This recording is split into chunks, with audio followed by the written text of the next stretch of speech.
We'll bring you this now. South Africans are more stressed than ever. A national survey by pharmaceutical firm Pharma Dynamics says that psychological and emotional stress among South Africans has increased. Now, this is primarily due to the COVID-19 pandemic. And as we continue our focus on mental wellness, we will speak now to portfolio manager at Pharma Dynamics, that's Abdurahman Kenny, who talks to us about, of course, this issue all the way from Cape Town. Thank you so much, Kenny.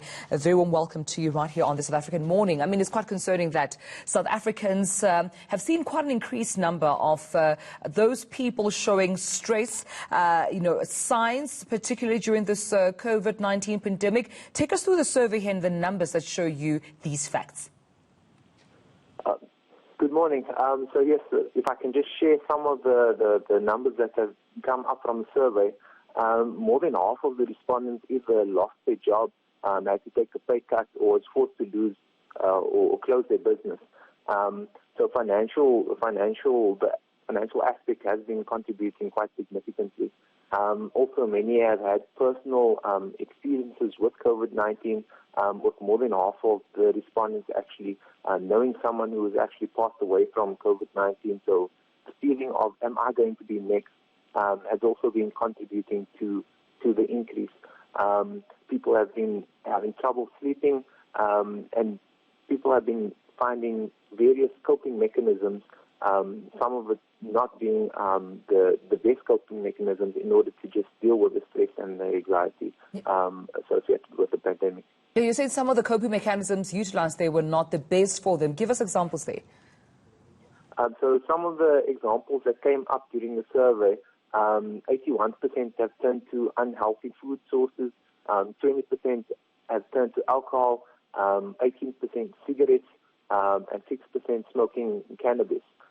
So these are all short-term solutions that might decrease the symptoms in the short term, but in the long term, it's obviously not the best option right. in terms of your health.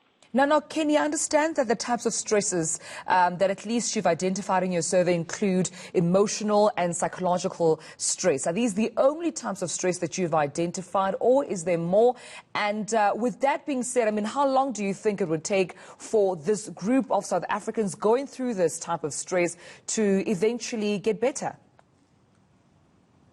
So in terms of the COVID-19 pandemic, it's been dominating our lives for the past few months now, and it's something that we've not completely gone through yet.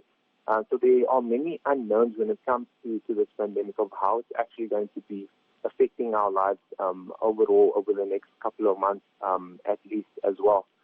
Yes, our lockdown levels have decreased, but that doesn't mean that the pandemic is over. So in terms of the trajectory of the effect that this virus is going to have on our mental health, it's up to us as individuals and a society. And the first step towards that is awareness.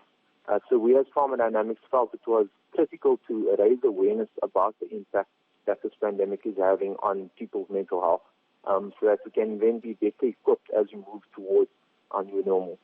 And we appreciate you talking to us this morning. Thank you so much, Kenny. This is, of course, Kenny from Pharma Dynamics, highlighting, of course, a very, very important issue here around stress and mental health.